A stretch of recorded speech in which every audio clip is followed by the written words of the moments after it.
right. Welcome back. Welcome back. Back to what we know, back to know what we love. Back to Greenbox Gaming plays Delta Green.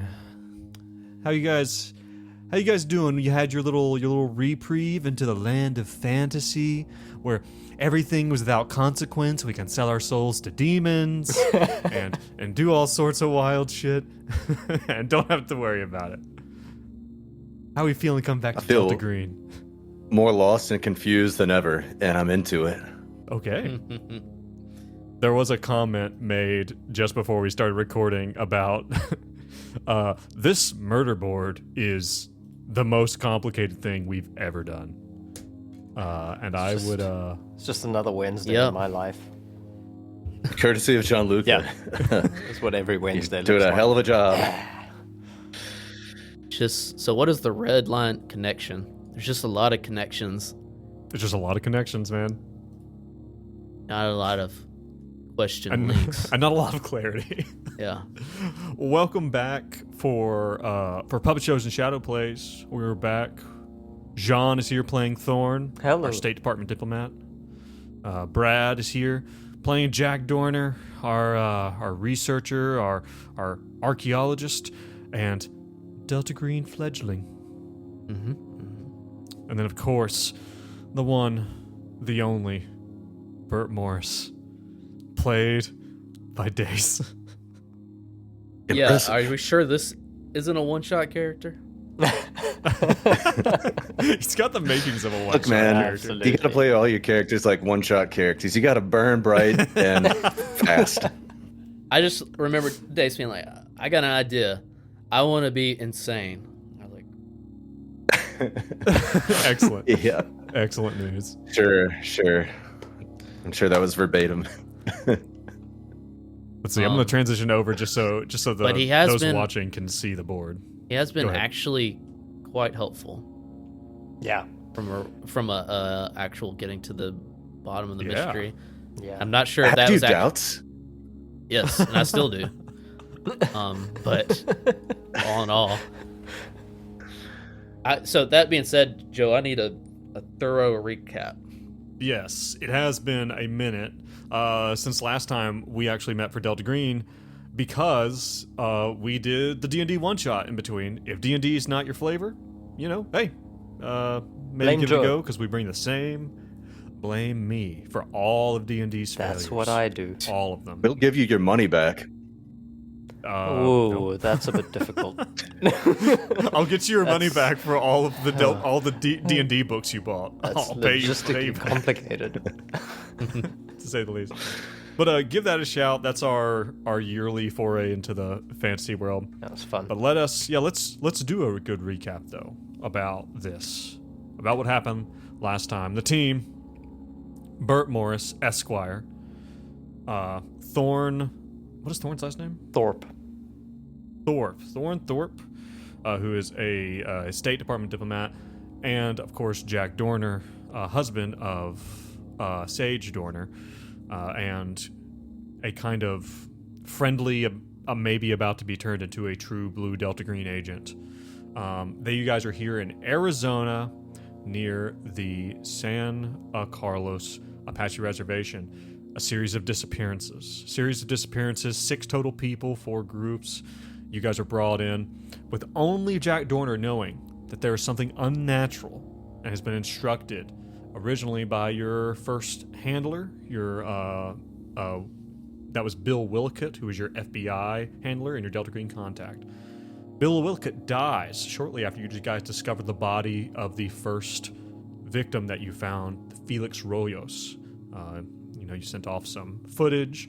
You guys do some more investigations. You follow down this angle of this teenager who went missing. You're able to get a hold of and interrogate another teenager, kind of kids from the wrong side of the tracks. Find out that there's something going on with this mine on the other side of the river. You guys, before deciding to go there, you also get the autopsy results. Turns out that this guy, Felix Royos, he had his lungs removed from his throat, through his mouth, essentially, and all of his blood drained, which is an odd thing to do to someone. I think we can all agree. Maybe Jean has different opinions, but neither here nor there. Just another Wednesday. Just another Wednesday. You guys then decide, okay, we're gonna go. We wanna look down these other roads. We wanna look at this group, these two dudes who went missing on a fishing trip down by the reservoir. You go down there, look around, you talk to some witnesses, you get some info. Hey, they was actually spotted with helping out a man and a woman with their car. You guys scout the area out, discover in a boggy, swampy part of the lake, the truck underwater. Pull it out, find Chris and Martin. One of them having had his stomach cut open. Their bodies were heading back to the medical examiner, Fred Smith, who was going to be looking at those. And then you guys were there with Chief of Police of the San Carlos Apache Reservation, Chief of Police, holy crap, Colorado's. He actually finds a badge, a Texas State Highway Patrol badge in the truck. You guys managed to convince him in one of those game, something that changed the entire, in my opinion, is likely to change the entire trajectory of this game for us. Jean Thorne is able to convince Colorado's, hey, you're afraid this is going to get covered up? Let us handle it. Give us the evidence. He gives you guys the evidence. He gives you guys the badge. Therefore breaking the law himself, right? In this whole thing, you guys pull prints. You're trying to decide what to do with these prints. I think that right now, the last thing that happened is you guys had gone to the medical examiner's office, Fred Smith, and you ran into these two characters who were there waiting for him. Two agents who say they're from the ATF, by the names of Baker and Jones. They try to strong-arm you guy. Old Bert, great work by Dace. Bert says, hey, listen, you actually don't have any jurisdiction here. You can go talk to our current FBI handler guy, Hobson. He's over in Phoenix. You can go talk to him. But for right now, you guys have no say here. You need to get out of here. And you're able to convince them to leave. Right? And that is where we left off, with you guys getting ready to go into the autopsy. That's kind of late in the evening. Fred Smith says he's going to do the autopsy tonight. He's not going to wait till tomorrow. He's going to start on it now. So that being said, is there anything I missed? And if not, is there anything you guys have going on in your head that you'd like to mention real quick about kind of what's been happening? Just to clarify, this was only one body in the car, presumably Two. Stoltz or Martin. Two. So Two, it both of them. was Ed and Chris. Mm-hmm. So this was probably our guys that we've been trying to find, or that went missing. I'll go ahead and tell you that almost certainly their pockets would have been emptied when they were pulled out of the water. Right. And they both have their wallets. So someone mentioned this when we were talking about it. The guy, our first lead that we found the body of off the camera. Felix was lured out by an officer, correct? We saw in the convenience store camera. Yes, originally you saw a man who came in. The one thing you could tell is that he had he had a beard, a ball cap, and a denim jacket. He came in, said something, and then left. Oh, he didn't flash You a guys- badge. No, it turned out that he had it on his he had a badge on his belt, and it was after Bert sent off the footage to be enhanced that it came back. It's oh yeah, that he's wearing a badge. So God knows what he said, right? And we don't know But- whose badge it is or what the badge said. You But now that we have it, yes, you assume that this is the badge. This definitely looks like the badge from the video. Badges have different designs. Some of them are stars, some of them are shields, some of them have this or that. This looks like the badge. It's the same size, same shape, same design. okay, this might be a dumb question. Do badges have serial numbers on them? They probably don't have necessarily a serial number, That being said, they might have they probably have cops. Most cops have a badge number, and the badge number is a serial number essentially. So there probably is a badge number on there. Almost certainly, that would be a very typical thing to have on a badge. No, it's probably not important. Nah. It's probably not important. Let's Don't worry skip about over it. it. Yeah. Yeah. Yep. The real Don't worry thing about it. to think about is that there is something injected into the brain, motor cortex. That was the coroner's report. Yes. Yes, that they have had that Felix had the blood drained from him through some small wounds around his collarbone and neck. And then also had a small puncture mark behind his right ear. That's Fred Smith, the coroner, had told you, hey, I think this looks like there's like a small kind of micro hemorrhaging right up around the motor cortex. The only other thing I'll mention about the overall story is we got 3 mines in the area, and it seems like one of the local girls went missing that we got out of basically one of the other locals that they left her at this mine when a crazy guy came out with a gun, right? Right. Mhm. Yep. And then they just drove off. This person. Yeah, they basically fucked off and left her there, and it's been several days. And this was at the uranium mine near Mount Turnbull. There was Right. also an That's unknown correct. Yes. blonde woman that we've yet to Huh? kind of follow Yes. up on. What do you mean? It was a Yes, there was a woman. The old couple you saw at the campsite had said that they saw Chris and Martin stopped helping a couple, a man and A a Ford woman Taurus. in the car. Mhm. In a Ford Taurus, which I believe you guys had linked to. That's what Felix Rojos. That's why Royos this had, murder driven. board is so good. Look at those connection lines. That's why it's so good. just following. And it's also why John is the only one that can read it because it says mind Well, spaghetti. if Just anybody would spewed out. contribute, it would be useful. I hear that will- passive aggression, and I'll raise you one. I don't know how. So yes, blonde woman. Right. All right, so we're about to get the autopsy of Yep. Ed and Chris. Walk in here. It's Yeah. late at night. So where are we, Joe?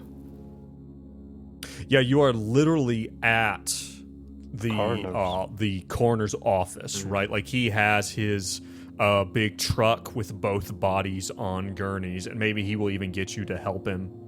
You know, like he'll unload them, you know, and then like, hey, you slide that one out. He opens the doors, and you guys roll kind of through a kind of like loading bay, like straight into like the morgue and autopsy room. And once you get in there, you see that there are 2 like assistants that he has, and who are like there to help him, and they're already suited up. They've already got their gloves and their mask and their gowns on. And he's like, you know, all right, thanks for coming in, guys. I'm gonna make sure we get you that overtime. He's like, but this is a wild one. And they're like, yeah, this is, you know, he kind of had this morbid kind of fascination of this all kind of tilt to him, and they seem right there with him. Mm-hmm. You know, they're like, no, it's just so fascinating, you know, Dr. Smith. And they get to work. He tells you, he's like, you know, we're gonna take a few minutes to undress the bodies and like take a picture of everything before we do that. It's gonna take some time. We still have to do this right. So if you guys want to, you guys can stand around. If you don't touch anything, or just let me know and we'll give you some gloves. I just want to make sure we do this all completely by the book. You know, this has gotten very exciting for him in a way. Is this still Fred Smith? Oh, I understand. Yeah. It is very exciting. Yeah, it is. You know, and like as he's saying this, you know, like literally they are opening the body bags, transferring both men over to tables for them to be cleaned and, you know, and undressed and everything. They're getting all this ready. So he kind of steps away. What are you saying to each other? Like, what's your take right now? There's only one thing. This badge. We absolutely have to look into this badge. Now, I could call my girl Lucy, unless one of you two has more inside options. No. Sounds like a good idea to me. It's fine. That's fine. So I do want to call my paralegal Lucy and have her start to work on identifying this badge number. Okay. I don't know how into that you want to get. What does Lucy's sound like? Let's see. No. Minnie Mouse. No, absolutely not. Mickey Mouse. Catherine Zeta-Jones. Whoa! And there's no in between. Yeah. Yeah, so I think that would be fine. There is a question here of like, so you're able to get a hold of her. She's probably at your beck and call most times.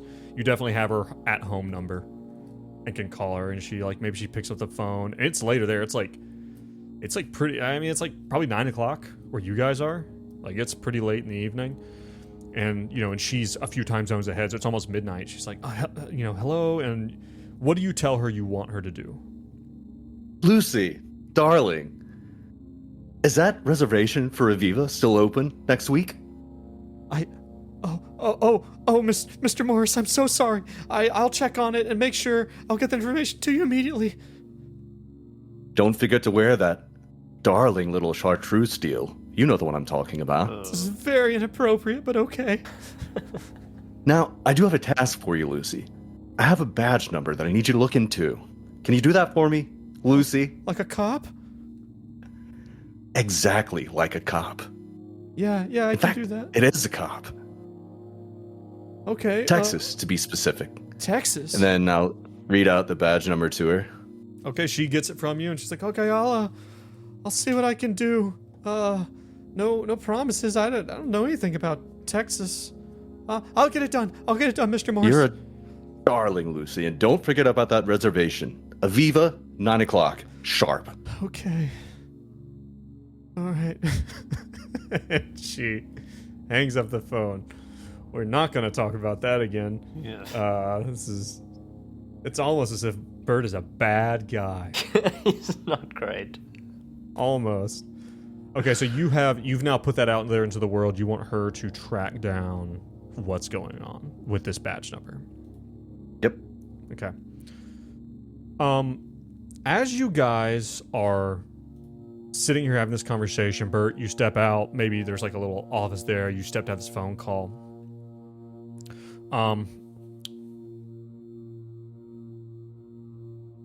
Jack Dorner gets a page on his pager. Right? Nice. I am going to show you guys, those of you joining us live, and even those of you who are coming in later, okay? I'm going to show you something. This is an incredible free, free web-based browser thing that you can sign up for that someone has made to create assets for games. You can do notes, you can do emails, and the cool thing is they're interactable. So this is what you see. You click on that arrow in the bottom right, and you can actually see what it says. The first message reads, Oh, wow. meet at the Sonic on 2nd. Bring the other two. We have cover.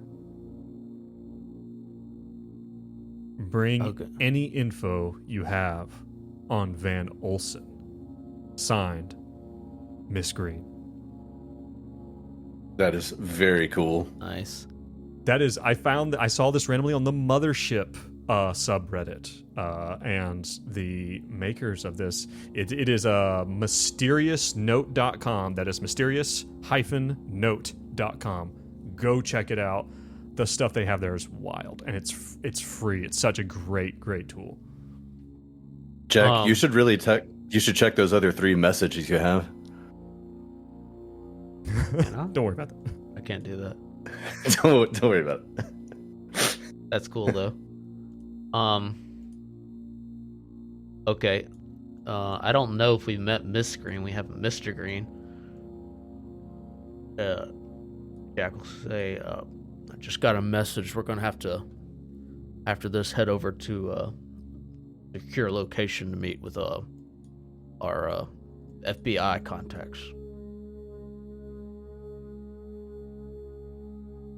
Do you think that's Remind really me who our necessary, FBI given that contact- the most pressing matter is at hand, where we seemingly have a coroner's report available to us. We have this body that is freshly being processed with Fred Smith and these weird people that have come to try and interrupt the situation here. What do you think your text messages are the highest priority here, Jack?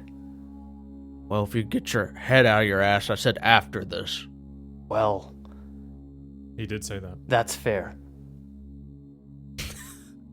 Joe is Great. sitting there in the room with you guys and says he did say after. Well, some of us are tending to the board, Joe.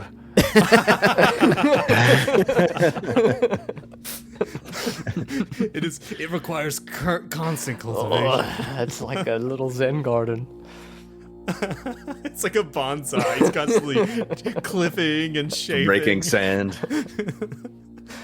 Okay, but in all seriousness, Thorn would probably be trying to be quite close to Fred and ask him, okay, well, Fred, can you walk us through what's happening here? What you're talking about some kind of weird removal procedure as we're looking at this. What is happening? I don't understand all of this, but what do you think is going on? I just don't understand. I just don't understand, but I know that you seem perfectly competent, unlike these other two.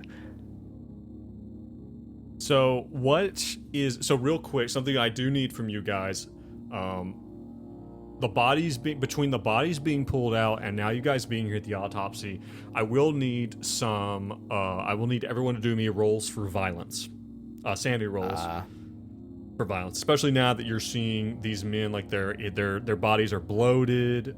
It's pretty nasty. So I need to see how you guys are handling this. You guys from both being at the crime scene and now being here as they're being, kind of cut into. Surprisingly, Jack got a crit 22. Oh.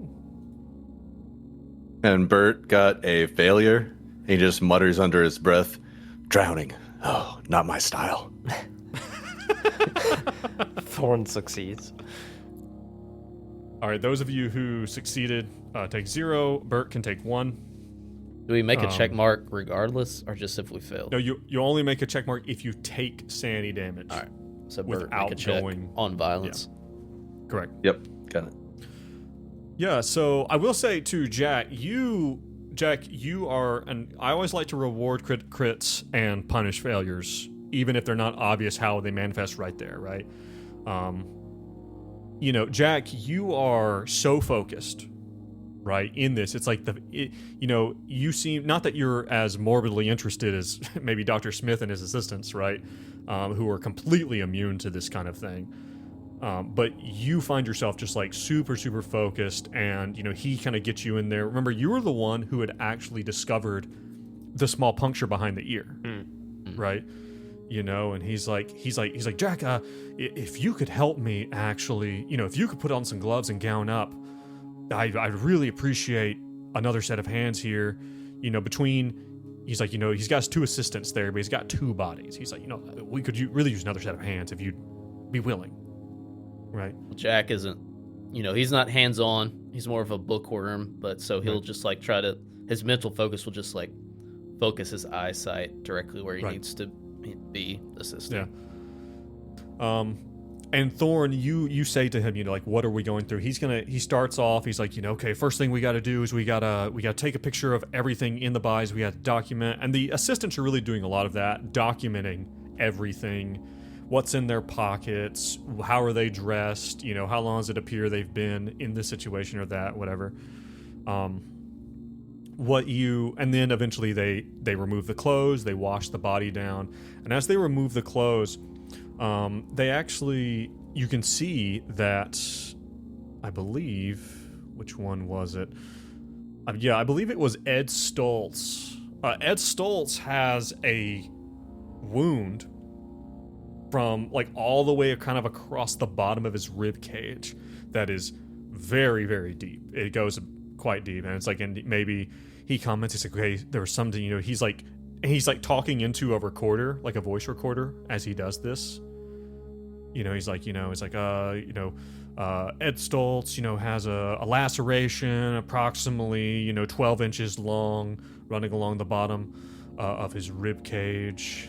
He like opens it up. He's like, it appears that something was removed, either the liver or maybe a section, and maybe a little bit of intestine. It's unclear at this time.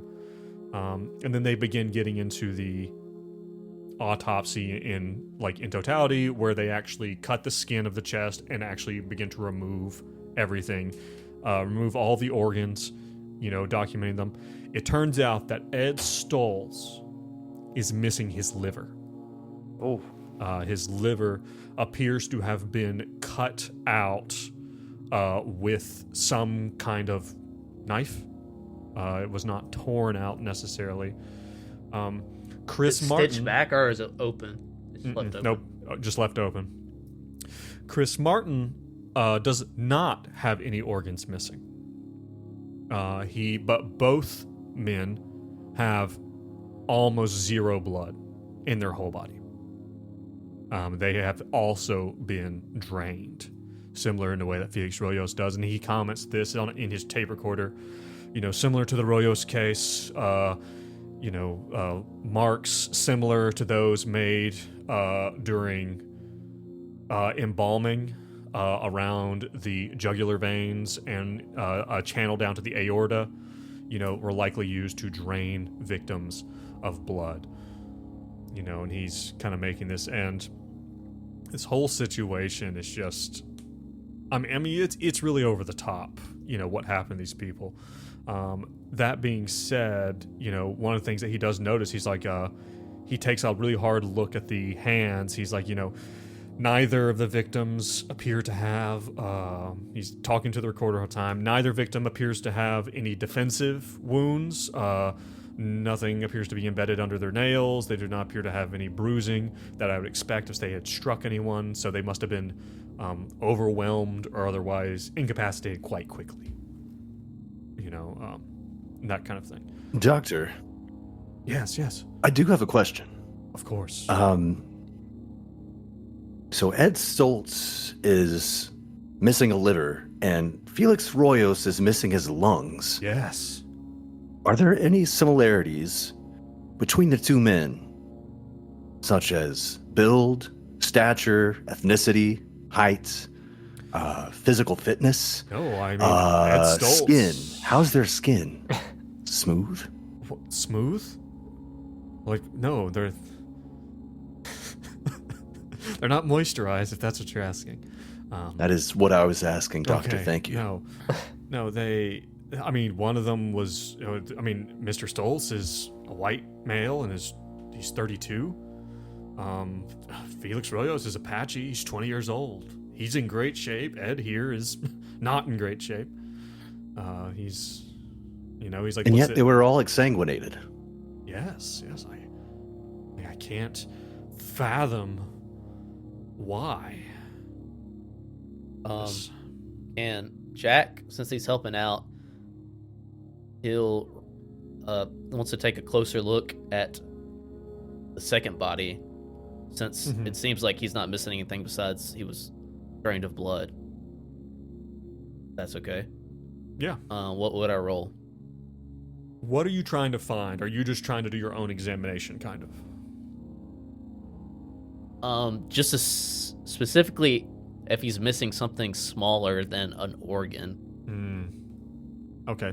Roll me a search roll at but I will say, I want a negative. I want probably a pretty significant negative, because this is a very specific kind of medical related task. So I'm going to say probably a negative 40, right? Because it's not really what search is for. You're fine. It's a 9. 9 under 93. Yeah, boy. All right. You're looking over, and what you find is, I will say that maybe you do find some bruising, right, on Chris Martin. Specifically some bruising around his mouth and maybe like slightly around his neck. It's really, really hard to see. His skin is like swollen and damp and like just from being in the water. Mr. Smith, what about this area here? Is this reminiscent of some defensive wound? Looking at it, he looks at it. He pulls out his magnifying glass. He's like, "That's very, very good, Dr. Dorner. It's very good." No, this I have seen this. This what looks like someone held their hand over Chris Martin's mouth, and probably by his neck as well. Jesus. So I can't. Or recent? Is the wound healed, or this happened around the same time? No, this is dead. This is peri-mortem. This is probably right before he died. He like points at the bruising. He's like, if this were a day before that, I would expect this bruising to had extended, but his heart stopped pumping, and so this bruising never went past a certain amount, and his blood is removed. Right, so it's this is probably very, very close before he died. Probably very much so. It makes me wonder, why then did something happen? Did one of them... Why does one have an organ removed and the other not? Well, I don't know. Mr. Smith, you seem to be very good at creating hypotheticals, but you fundamentally missed what Jack pointed out. I literally hadn't looked at the body yet, but okay. Well, when does that happen, Mr. Smith? When in your one at a time in your process does this happen? I'll do it now. I'm sorry. I'd love for you to do it now. Don't yell at me. I don't feel like I'm yelling. He is going to, if you point this out, and if you're then urging him to look at Chris, he will then also do the same thing. He opens Chris up. What else do you see? Nothing missing. Nothing? He will say... Should I get my colleague to look? Fred? No, it's fine. I got this. I can do it. He will sweating point out yet? that both... Yes, you are. He's had to change his surgical mask because the other one got too damp. Wetness down the sides of his pits. His armpits. He's not used to working with this much scrutiny. He is he will say he will show that both men have the drainage, or what are assumed to have been the method of drainage, around their necks and collarbone, and that they both also have these wounds behind their ear. That being said, Chris Martin's is a lot less exact in that it looks like that the wound was made, but there's a lot more hemorrhaging when he opens up the brain. It was a lot less precise.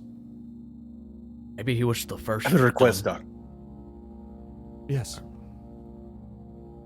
I have a request, Doctor. Can we have these patients' blood sent off to the lab for testing for any diseases, possible blood types? I want to know everything. And Ed Stoltz rather Felix Royos as well. I was barely able to find 10 cc's of blood in Royos's body to actually get out to the lab. I can see if I can do the same with these two. I will say that, again, Chris seems to have a little left in the tank. A little more than Ed or Felix did. I'll take what I can get. I will. You want me to send these off? Send them off for... I did my basic analysis here. I can tell you that they weren't intoxicated. I will tell you that Chris and Ed both did have a little bit of alcohol in their system, maybe a single beer's worth, but nothing notable, no drugs. I did my basic analysis here. I can send them off to the state lab. Fred. No, I think you should. Fred. I'd really just like to see if they were diseased or pure. Oh. No. Thorn takes a bit of a pause at the word pure. Yeah, Jack takes off his gloves and throws it on the table and is like, I'm done.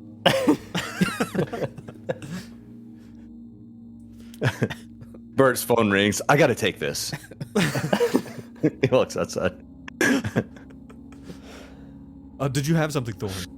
Well, Fred, I was just curious if you thought that this was a circumstance under which you would not create the most comprehensive set of tests and analyses, seeing as though a man's lungs seem to have been removed from his throat. I'm curious of your standards, Fred. I mean, this may surprise you, Mr. Thorpe. Like, we don't have a lot of murders around here, but now we've got 3. And I can take my sample from Royos, I have it over there in the fridge. I can take that one, I can collect someone's here and get them sent off, tomorrow morning. Well, that would be great, Fred, because if you can't do that, I will bring somebody else in to help you. And even to replace you. It seems like Jack, at this point, could even do better than you do. Oh. You've missed multiple problems with the bodies, and I just can't really fathom this level of incompetence. Well, I will get this done as soon as possible. I don't mean to offend. Don't take me wrong, Fred. Yeah, roll me a charisma check and see how this is going. If you're getting the motivating effect that you were attempting to get, or if you're pissing him off. Thorpe, I really don't feel comfortable with this. I mean, I took human health in high school, but beyond that, I'm... How's a persuade? Is that okay? No, charisma. Okay. Sorry about that. It's a 21 under 70. Damn it. Okay, you managed to... He's like, look, you're right. I'm going to... Look, Fred, I just have very high standards, and it's not a you problem. I just want this to work out right. We have... You're right. You know how it is. We have management breathing down our necks. You've got management breathing down your necks, and now here I am. Yeah, I do now. Here I am, Thorn, breathing down your neck. And it's just... It's the circle of life, man. Electric asked, how has nobody punched Thorn his entire career as a negotiator? He's very good at what he does. Very good at what he does. He's J.K. Simmons from Whiplash. Yes. These are his techniques. These are his techniques. Okay, so he is going to, you guys watch as he probably actually has to take a long needle and actually go in into the heart itself to find blood. Now we're making progress. Even then, he puts them in vials and labels them and puts them in the proper containers and all of that. He's like, yeah, it's we'll see what the lab says. I'll run my basic test here and then I'll send them off to the state lab. Jack is tapping his watch. He's like, fellas, I think we should head to this meeting. Right. Well, off we go then. Fred? I'm assuming this is also in Globe. Yes. We'll see you later. Let us know. Wink. Yes, I have your pager number. I have your pager number. If I have anything really interesting, I'll send it via mysterynote.com. A page of an incredible resource. Anyway, Fred. Are you getting kickbacks from them, Joe? I'm not. Be honest. How much do they pay us? I literally reached out to the creator. I'm like, this is one of the best things I've ever seen. Do you mind if I talk about you? Oh, nice. And they were like, and what's crazy is the guy, whoever it was, were like, yeah, I actually just listened to one of your episodes the other day. I was like, oh, wow. Oh, that's cool. So, And I gave you 1 star. and I rated you into the ground. So, Fellas, Fred, look at this note I got from Mystery Note. He holds up his phone. mysterynote.com. Holy shit. It's so well done. What about Paul Allen's mystery note? Not only that, it's interactive. God damn it, Fred. Click, One click. more thing. God damn it. It's interactive. Yes. Please let us know before you let Frank or Chief Alejandros know. Okay? Are we good on that?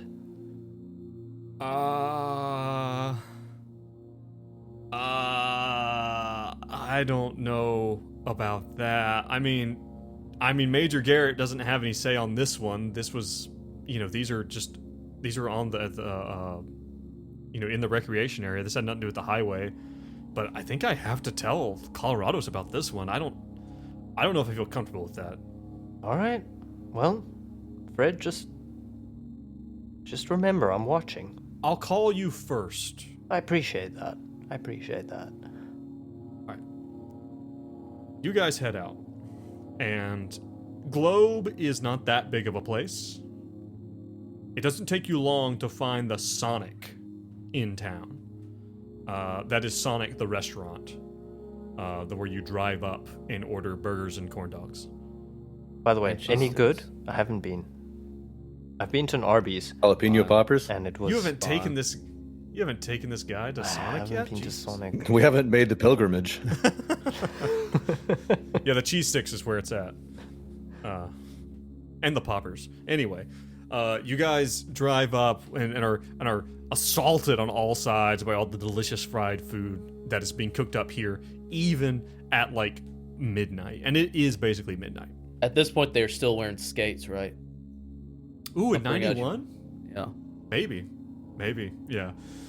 Yeah, the car hops used to wear skates. Anyway, you guys pull up, and as you do, you pull up and, you don't really know what to do, but right as you're pulling up, you see a text come through, or like another message, another page, that says, gray van.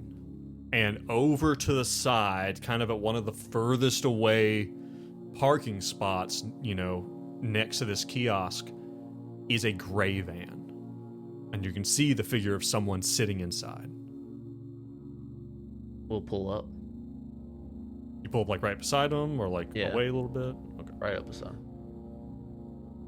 Yeah, you pull up, and as you do, you pull up and the door opens, and out comes a black woman, looks like in her like mid-30s, and she has a big bag of Sonic like food, and like one of those cup carriers with the 4 drinks on it, like the weird cardboard cup carrier thing. And she like smiles and waves. She's like, "Hey!" And there's like there's like a little table over there. There are places where you can sit, but it's all outside. And it's like midnight, but it's still like 80 degrees outside. It's just like heat just never dissipates. And she's like, "Hey, I got your food." And she's like, "Come on, let's sit down." I think Jack gets where the gimmick is like to have some cover, but he'll like awkwardly try to play along, but probably not do too well. Yeah. Is this normal, Jack? Are we supposed to speak to the staff? This is the contact. Oh, Screen. Bert, oh. how did she know my order?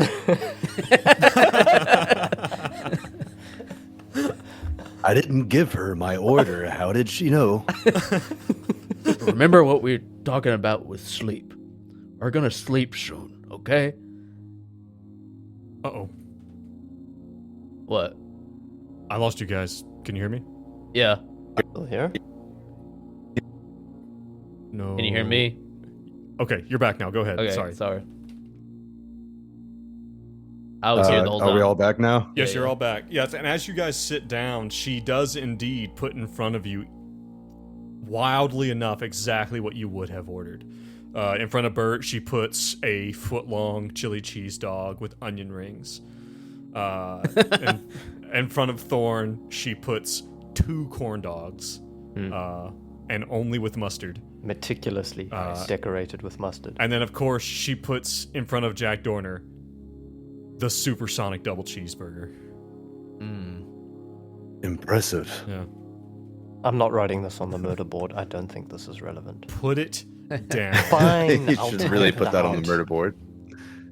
So she like,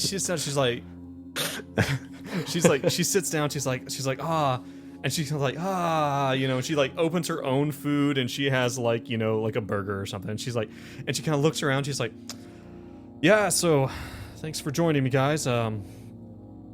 You can call me Miss Green.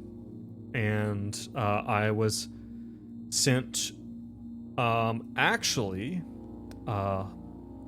Mr. Thorpe.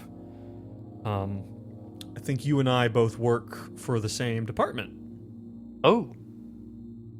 Do you know Victor? Different offices, though. So you don't know Victor? No, you are a diplomat, is that right? That's right. You've worked with members of the company before. Sure. Right? And by the company, you of course know Skunk she Works. means the CIA. Yeah. Yeah, so it's like Jack she's will like, raise an eyebrow to that. yeah. It's like, so, I was looped in by our friends in Phoenix. They reached out to my offices. There is some stuff going on, specifically here with the Van Olsens. We were working with them on a project, and the fact that they have gone missing is troublesome. So I would like to offer the company's help where that would lubricate the Van Olsen investigation as much as possible. I understand you have other things going on. I'm not so much interested in that. You were sent by Mr. Green, right? You working with Agent Patrick Hobson? Yes. No relation. She looks at the other two of you. No relation. We are little interagency cooperation here. You scratch my back, as the FBI, as the FBI's representatives, and I will scratch yours. Well, I'm sorry to say we're making our way down the list, but there's not much I could probably tell you about Dietra and Vera that you don't already know. I mean, the tourists on a visa, they went through the campsite. Maybe some related to some kind of oil company? Yes, they, Dietrich is, and she kind of thinks for a second, she's like, okay. Dietrich is a executive engineering researcher. They have some Dutch Royal Shell has a few projects in the Arctic Sea or Arctic Oceans that he was going to do some side work for us in, and that's all that's really important. He came here to speak to some of the on his way to Texas to speak to some oil engineers over there, and we were going to have some conversations about opportunities. That doesn't matter. That's not important to you guys. What is important is we need to know what happened to Dietrich and his wife. Well, not his wife. We really need to know what happened to him. Can I double check with a bit of a humint? I want to see if there's something fishy happening here with. Sure. Most definitely. Tell me what That's you a get. 6 under 50. So here's the thing, Thorn. You are, despite our viewers' very correct assessments of the fact that Thorn sounds like a bit of an asshole, you are good at what you do, right? You are good at what you do. You're good at reading people and reading situations. And maybe that's how you know which pressure to apply when. You know who's going to fold and who's not, right? Miss Green here, she is doing something that you have seen before, especially in the diplomatic and intelligence community. She is saying things which are true. You think that the things she is saying are true, but you do not think they are anywhere near the whole truth, so much so that you think she's telling you small truths in order to obfuscate what the larger truths are. She's pretending to give you more information than she wants. Yeah. To make you less likely to actually ask more. All right.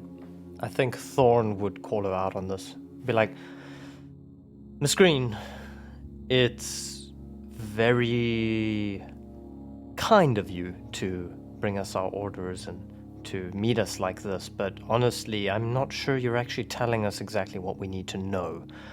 I don't exactly know your relation with the CIA, seeing as though I worked with the FBI, and When you say CIA out loud, she goes. She like choked. She's like the company. and then he says it, the CIA, and he kind of says it a little bit louder as well. And I don't know what relevance all of this has to us. If you would be so kind as to give us something a bit more useful and to not waste our time, please. All right, Mr. Thorpe. I will tell you what I can. Dietrich Van Olsen was going to be instrumental in a project which was going to give us the ability to track Russian submarines in the Arctic oceans. Okay? Oh. The fact that he is dead is a big problem, which makes us think, surprise, surprise, that the Russians may be involved. So, I need you to tell me, has anyone been showing up asking questions? Anyone who is not essentially you guys? You guys are a part of a sanctioned FBI investigation.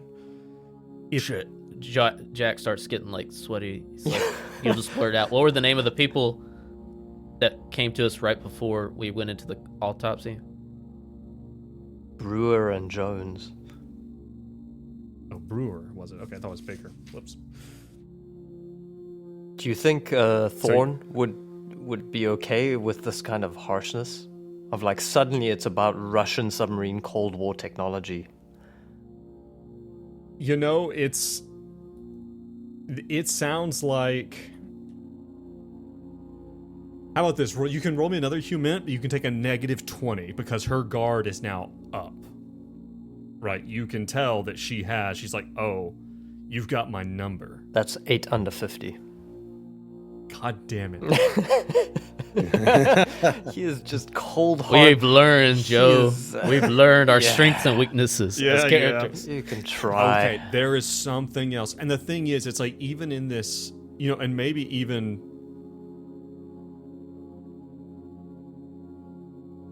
Okay, Brad, I need you to tell me something. And I'm not trying to... I want to avoid putting words in your mouth or so I want you to be very, very genuine and very careful about what you say on this. Do you think that Jack, hearing this, you know that this is Miss Green, who's supposed to be from Delta Green. You know that.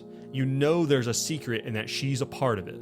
Do you think that Jack hearing this about Russian submarine technology, like would Jack think that that's a cover-up, or would Jack be like, oh shit? Like, what do you think? Jack doesn't think that there's actually he doesn't think it's a conspiracy in the sense like there's aliens and Cthulhu shit. Mm-hmm. He's thinking that there's a conspiracy and along the lines of that, of like Okay. some war between the countries, maybe some unknown technology, something Sage was involved in that had to do with Okay. specifically like CIA stuff, not something supernatural necessarily. Okay. All right. Well, then in that case, Thorn, you think that this revelation, this like, this kind of, she's kind of like giving you this idea of like happy, like, and you realize. I'm glad like, we're on no, the same you're- page you're- right now. Yeah. But I'm not You happy say that? about Do it. you say that? Yeah, Okay. yeah. Well, it's like you still think there's more, but you don't know if you're going to be able to get it right now. Mm-hmm. Right? But there's something else here. And the thing is, you've worked with these people before. It's always like this. It's like, so. Green, are you? So she now knows about the people that were questioning us outside of. No, she. The Well, okay, so you told her that. She's like, Yeah. these two. What? Like, I need. She's like, and she pulls out like a notepad. She's like, okay, Brewer, Jones. She gets their descriptions, the description of their car. She's like, they said they were with the ATF. Dude, they didn't sound Russian. I really, really wish that all of the Russian informants we had sounded Russian. That would make my job so much easier. Thorn laughs out loud. Yeah. She's like, God damn it. Listen, okay, this is why I need to talk to you. Listen, if you see these guys anywhere, I'm gonna give you my pager number. I need you to page me and let me know. Okay? I don't know. I'm not telling you they're bad guys. This could be some straight up bureaucratic overlap. It happens, right? Usually it is. Usually it's just that. Need you to keep an eye out. Anyone asking questions who doesn't belong. Okay? Anyone. Miss Green, if we find, he'll try to capitalize not necessarily on the entire mission, but Dieter. How do you say her name? His name. Dieter versus Dietrich. I don't know which one we're going with.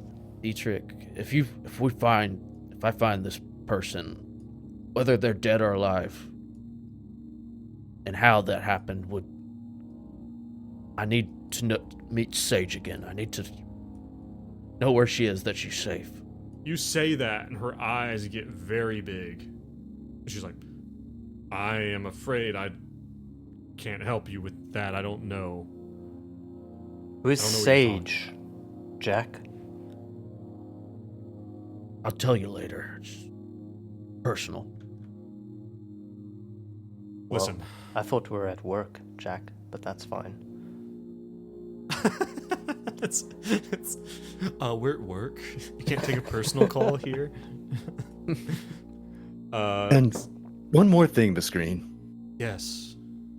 Bert Morris, it's a pleasure. Esquire. If you find this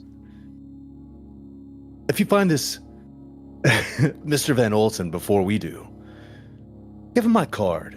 He might need representation. I do have experience in the oil field. I will be sure to do that. She takes your card and pockets it. Thank you. Like crumples it Listen, up in the back pocket. Yeah. Well, listen, she looks down at her watch. It's midnight, guys. It's late. You know, you guys are probably quite tired. She's like, all right, well, listen, this is enough shitty fried food for me at this hour. I probably need to go with quick. And she looks over at you, Jack. She's like, Dr. Dorner, can I talk to you for a second? I have a message that Agent Hobson wanted me to pass on that I think is for you. Sure. While this happens, can Thorn liaise with Bert? Be like, Bert. Yeah. Sage. Yes, Thorn. Could you put your feelers out on Sage Dorner? I'm very curious why our esteemed colleague would like to suddenly switch gears to the Sage person. Do you think she might be a problem? Do you think she could potentially be a source of blackmail for our esteemed companion? But how do I say this? This is not just constantly about leverage. I just want to get the job done, Bert. And anything that is a distraction. Thorn. Everything is about leverage, my dear. Everything is about leverage. Well, and if this Jack character cares enough about a Sage to ask a Miss Green, then it is obviously important. And it goes without saying that I will have my people follow up on it. And you think it's about leverage? Thank you. Your concern. Bert, leverage. Leverage. What is leverage but a way of helping your fellow man, Thorn? Is leverage not power? Is power not control? I don't know. And with control, you can do good in the world. I don't know how far to go down into this diatribe, but Bert, I would love for your people to look into the Sage person. So Miss Green and Dorner step aside. Miss Green pulls out a cigarette, puts it in her mouth, lights it, holds the pack out to you, Jack. He says no. Okay, she shrugs. She's like, so she says, kind of like mumbling, like she's like talking through her like pursed lips, like she's holding the cigarette in her mouth as she's like flicking the lighter. She's like, we're keeping an eye on those two. Okay. I don't blame you. She's like, And to be perfectly, I think most of his problem is sleep. He just needs to get a good night's sleep. oh, okay. Bird is just wildly gesturing in the background. Like in the back. She's like, listen. Yeah, she like ashes and like, you know, kind of looks back at them and like kind of turns away. She's like, listen.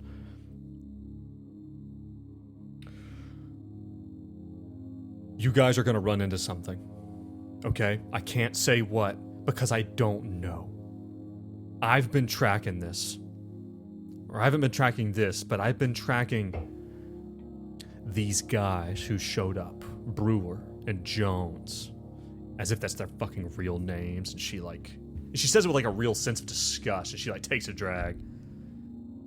She's like, I can't be close to this. I have to maintain the cover that I'm here for Van Olsen, okay? I'm really here I'm following them. Okay? She takes another long drag. I don't understand. Are they the killers? Is this something Sage was working on with you? No, this has nothing to do with your fucking wife. God damn it. Why did they should have, and she looks at you very threatening. She's like, they should have never fucking let you in. Says, I don't even know what I'm part of. Exactly. She's like, she takes a really hard drag of that cigarette. She's obviously like, listen, you know, she's like, what we're dealing with here, you're going to run into it. And when you run into it, because I am almost certain at this point that you're on a trajectory and intersect with these guys and whatever they're here to find. When you do it, if those two chuckle fucks are with you when it happens, keep it under wraps, okay? If they handle it well, we can talk about reading them in, okay? In an emergency. Okay? But Jack, kind of what's going through his head at this point, like he didn't get exactly what he wanted from her about his wife. He wants to, he doesn't necessarily trust anyone, okay, but he's hedging his bets whether working more as a team and getting to the bottom of this is going to get him closer to Sage, or doing exactly what the Greens tell him to do. He's like, so he's going to try to ask her for permission to let them in closer. He's like, they need to know more. I'm a history professor, for crying out loud. They've been helpful in this area, blah, he'll list off some stuff. He's like, I need them to be on the same level as me. do they know that you're lying to them? Do you think they know? I just Do you think they're suspicious? They're definitely suspicious. Listen. Here's how we do this. A little peek behind the curtain. For you, Dorner. Not that you fucking deserve it. But she takes another drag. She like blows the smoke like in your face. You know, it's just like someone comes into contact with, you know, she kind of looks over her shoulder, makes sure they're not like listening too hard. She's like, someone comes in contact with the unnatural. If they run and talk, we contain them. If they don't, we consider them. If they keep their mouths shut, when you run into whatever's coming, depending on how they act will depend on whether or not they become the mission or they become teammates. Keep them at arm's length right now. You understand me? This is not your choice to make. Jack just will nod. Not even with her permission, just start walking away from her, turn his back to her. Okay, she's like, she kind of just like kind of huffs and, you know, like pinches off the ash of her cigarette, sticks the butt in her pocket. She's like, and again, like, it's late, but there are still people, like, eating at this Sonic. She's like, okay, well, great to see you guys. We get to meet at a better, more convenient time next time. If they look back at Thorn is like rubbing his temples while Bert is like gesticulating It's just wildly. gesticulating. About like, no, Sage Dorner. Jack will be like, let's get in the car. Thank God. I gotta tell you guys something. Oh. So, as we're walking to the car, I'm sorry to backtrack. I was writing something down when you might have said this. Did you say that Miss Green was investigating Bailey, Cooper, and Jones? Bailey Cooper Morris. Bailey Cooper and Morris. No, she said that they are watching you guys. Okay, not investigating. Just They're she's got an eye watching on us. You guys. Yeah. Gotcha. Never mind. Carry on. Sorry. Yeah. So yeah, she gets in the car and she like waves to you guys, and Jack, you get this slightest like, she just like narrows her eyes a little bit at you. You know, like you specifically, as she gets in this big gray van, pulls out and drives off as you guys are getting into this sedan, Bill Willicott's sedan that a very close observer could still find blood in. Thank God the seats are a nice dark color. Oh no. Right. Do you think? All right, can I roll a bit of an alertness to see if he clocks this? Sure. That's a failure. Thank God. You don't know. Doesn't actually see that it's Bill Willicott's. Sanity check. Yeah. You should know about the alertness. Yeah, so of you the guys all unsolicited pile. alertness. You guys all pile in the car. Jack, are you driving? Yeah, he's like, he'll be like rambling. He's like, I don't know how the fuck we came here. I'm ready to get out of here. He'll just like, I don't know who to trust. So damn it, I guess I'll trust you too. Well, God damn it, Jack. Welcome to the team. This is what I've been saying this I want you to whole know time. I wouldn't be hiding something if I didn't have to. He'll go. Now, Jack, I do have to warn you, you are not my client, and we do not have client attorney privilege. So what you divulge to me now Damn it, Bert. is not protected. You do that thing where Unless- he gives you $1 and now he's your client. Just reaches Unless- into his pocket. No, Jack doesn't even let. He just flips a quarter back to him. Is that enough? Turn off your damn cell phone, Bert. He Like, fumbles the quarter. All So right, Jack, all right, and all right. I knew it. All right. I knew it. And for a moment, Thorn relishes this. This is like what he lives for. It's like, I fucking knew it, Jack. I knew it. I knew you weren't telling the truth. Out with it. Now. Jack, unless there's something going to happen on the way to the hotel, Jack tells his backstory. You know, With Sage. he'll say Which is about Sage. He'll say, Oh, you know, shit. his wife came from, you know, they're always in the same field, but she's been more hands-on. She travels more than him. He's more of a bookworm, but she came back strange. She was distant. He started having these strange dreams where he was meeting Sage in his dreams, and then one day she just up and leaves and says she's got to go for his own protection, and then he's called into this thing, you know. He's like, and then towards the end he's, I guess, pulling up to the apartment. If I can add a little bit, he'll be like, I don't know if it's Russians or what it is. Sounds like you got some more in on that Thorn, that kind of world. I don't know if she was working for the CIA or what. And he'll like walk into his room and he's like, but we have to get to the bottom of this. I don't want to spend one more day here without her. And he'll go through his trunk and try to get out the binder, her journal that he had locked with like her notes. With the ritual in it? Oh Yeah. my God. Yes. And he'll So- hold it up after this whole story and like, do you believe me? Just before Thorn is like about to shut the door, he kind of like holds his hand on the door. And he just looks And you guys are standing there in Jack's hotel room. Yeah, just in the entrance as basically Jack's been going on this entire diatribe by himself, this total monologue, to the point of reaching into his trunk to get his most precious belongings from his ex-wife. Be like, Jack, I don't know if it's the Russians, I don't know if it's the Chinese, I don't know who it is, but you know what? I'm just glad you came clean. And Jack, you know what? Now that we're on the same page, I think we can work together.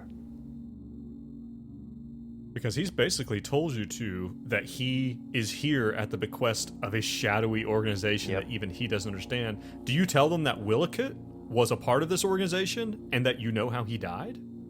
Do you tell them that? I don't know how he died. Well, you know he showed up injured and then died in your room.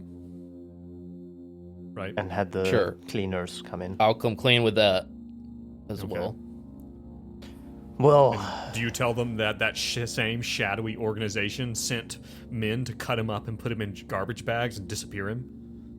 Well, he won't in all detail. He'll hint at it, maybe. They made it go away. Yeah. Messy, messy, messy, Jack. Very messy. And keep in mind, Bert, this is what you saw. You saw these two men in coveralls leaving late at night. And I'll give him a knowing wink. But all messes can be cleaned up with the right solutions, we'll say. Agreed. Jack, we appreciate what I don't know what we're gonna.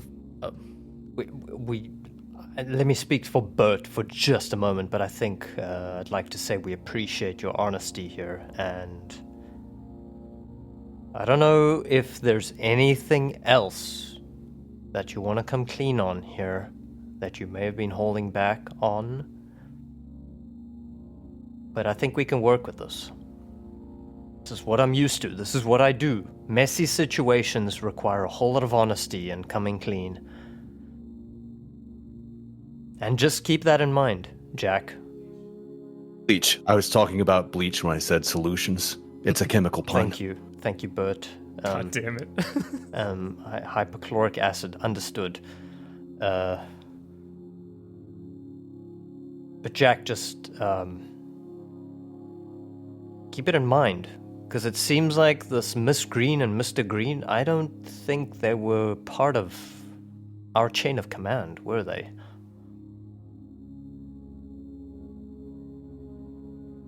They are now. They're above. They're above Agent Patrick. They have to be. Well, yeah, with the CIA and with Russian intelligence involved, it seems that way. But, Jack, what I'm trying to get to, without floundering too much about all of this, is that I can work with honesty. What I can't work with is if you are hiding things. So, Jack, is there anything else you might be hiding from us? He looks back at Bert, who's maybe awkwardly examining the frame of a door for its architectural integrity or its cleanliness.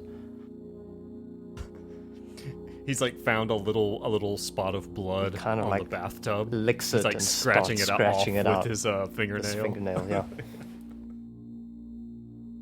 I've done things. Admit, Jack. In the last couple days. Thorn has a... God damn it. Fucking internet. Fuck, shit. Go ahead. No, you go ahead. No, you go ahead. No, you go ahead. No, you go ahead. No, you Bert, go ahead. Joe, Bert, go. ahead. Bert, go now. Thorn raises an interesting point. Who is Sage, Jack? Who is Sage? Plain Damn and it, simple. Bert! I told my whole story. You know who Sage is. I did. You know it's his wife. Yeah, I did the whole backstory. But then Thorn backs him up. But who is Sage? Rarely, Jack. Help us understand her. Let us. Who was Sage? We're gonna find. Do you think we're she's gonna find out alive? together. We're gonna find out together, and he holds up the book. Who she really was. Well, you guys are standing here in this hotel room, two of you being,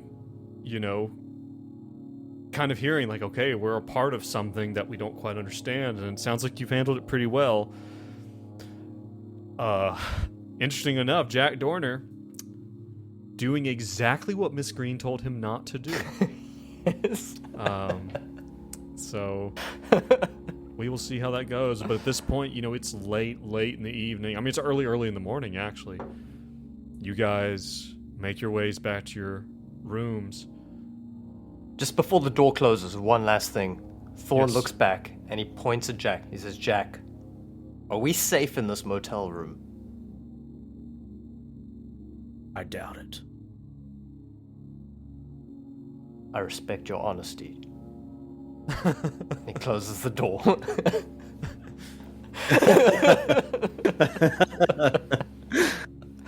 Well, as you guys go back to your rooms, I imagine there's that, we talked about last time, the last time this book came up, this book, Sage Dorner's journal, where she has this ritual. I imagine That's like a pretty the door stressful closes situation. on Jack, and Jack is standing there in the room, quiet, hears Bert and Thorn walk down the hallway, close their own doors, and there's that like Jumanji-esque like dum-dum, almost like from the book, as he's holding it down at his side, and he like looks down at it, and then that's where we're gonna stop for this episode. Oh, man. Nice. All right. And it's now you guys are in the web of lies as well. So we I don't know. It's do you think that one more question about what Jack told. Jack, did you tell these guys about the unnatural in a way, or did you kind of get around? Did you not really talk about it so much? I'm playing it like Jack doesn't necessarily believe in the unnatural. Like he thinks it's still on like the fence. a CIA type thing. Like the most unnatural thing that happened to him is he had weird dreams. Right. Mm. Okay. Yeah, so you guys at this point, it's like the unnatural's kind of unclear. It's just that there's a mysterious, cabal that Jack is working with. They've got their fingers in the CIA and the FBI. God knows who they are. I'm sure Bert's mind is just running wild with how much leverage he can get out of this. Yes. You have no idea. How much marketing potential Alright. this holds. How much more potential. All right, everyone listening, everyone watching, thank you for joining us so much. Really glad to get back to Delta Green Puppet Show Shadow Plays. If you're with us live, stay where you are. We're going to take a break. We're going to come back and do another one. If you're joining us later, thank you. Thank you for joining us, however you're doing it. You want to get these a week early, you want to get the sanity check where we talk about what on the back end, head over to Patreon. It's linked. It's $3. You buy us a cup of coffee. It really helps. Guys, it's a good one. It's a good one today. You Was. guys really showed out. Some of your better work. Oh, I mean, thanks, Joe. I think every time we showed up was our better work, but that's good to know that it's not. well, you started so low, so you can only go up. At some point, right? That is such a. What is it? What is that I said to Negging. you earlier today, John? There's like a backhand. Oh, it was about your cooking, and I was like, well, you certainly are experimental. That's what Joe just said to us. He's like, Exactly. it's some of your better work. All right. We're going to take a break, everyone. Thank you for joining us. Thanks, We'll catch Joe. you next time. Stay safe. Yeah, thanks, Joe. Stay Yep, safe. thanks. I'm doing the outro. Bye. These guys.